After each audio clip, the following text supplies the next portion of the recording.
भारत का इतिहास ऐसे महान नायकों की कहानियों से भरा हुआ है जिन्होंने अपने साहस, ज्ञान और दूरदर्शिता से देश को नई दिशा दी। ऐसी ही एक कहानी है आचार्य चाणक्य और चंद्रगुप्त मौर्य की, जिन्होंने मिलकर न केवल मौर्य साम्राज्य की नींव रखी बल्कि एकीकृत भारत का सपना साकार किया।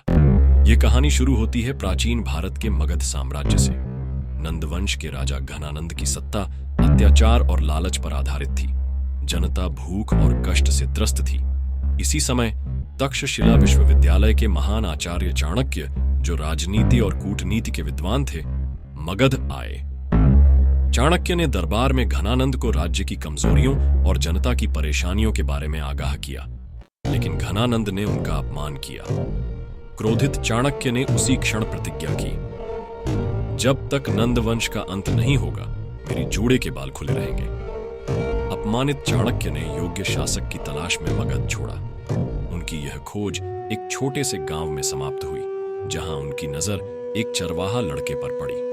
उसकी आंखों में आत्मविश्वास और चाल ढाल में नेतृत्व की झलक थी। यह लड़का चंद्रगुप्त था। चाणक्य को पता चला कि यह लड़का नंदवंश का परित्यक्त राजकुमार है। उन्होंने उसे अपने साथ तक्षशिला ले जाने का निश्चय किया। तक्षशिला में चाणक्य ने चंद्रगुप्त को राजनीति, युद्ध कौशल और कूटनीति का प्रशिक्षण दिया।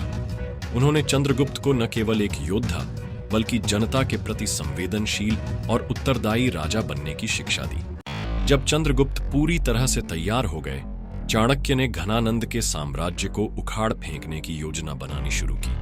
यह केवल एक युद्ध नहीं था, बल्कि कूटनीति और साहस का संग्राम था।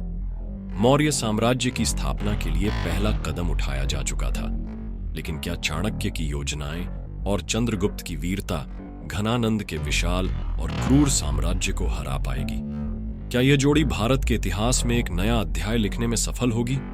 जानने के लिए देखिए हमारे अगले एपिसोड में। अगर आपको यह कहानी पसंद आई तो हमारे चैनल को सब्सक्राइब करें, लाइक और शेयर करें, और कमेंट में बताएं कि चाणक्य और चंद्रगुप्त की इस प्रेरक गाथा का कौन सा हिस्सा आपको सबसे अधिक रोमांचक लगा।